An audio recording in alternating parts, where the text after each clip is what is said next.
পার্বত্য চট্টগ্রাম বিষয়ক মন্ত্রী দীপেন দেওয়ান পদত্যাগ করেছেন। সোমবার নিজ স্বাক্ষরিত পদত্যাগপত্র প্রধানমন্ত্রী তারেক রহমান বরাবর পৌঁছে দেন তিনি। পদত্যাগপত্রে দীপেন দেওয়ান উল্লেখ করেন, দায়িত্ব গ্রহণের পর থেকেই তিনি শারীরিক নানা জটিলতায় ভুগছেন।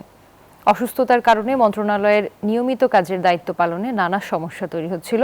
বর্তমান সরকারের উন্নয়ন ও প্রশাসনিক কাজের গতিশীলতা বাড়াতে তিনি পদ থেকে অব্যাহতি নিচ্ছেন। দীপেন দেওয়ান ত্রয়োদশ জাতীয় সংসদ নির্বাচনে পার্বত্য রাঙামাটি আসনে বিএনপির প্রার্থী হয়েছিলেন।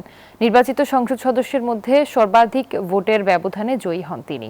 অসুস্থতার কারণ দেখিয়ে উনি আজকে পদত্যাগ করেছেন, যে বক্তব্যটা এসেছে এটা আমার কাছে বিশ্বাসযোগ্য নয়। পার্বত্য চট্টগ্রামের জন্য পার্বত্য বিষয়ক মন্ত্রী পদটা অনেক গুরুত্বপূর্ণ একটা পদ।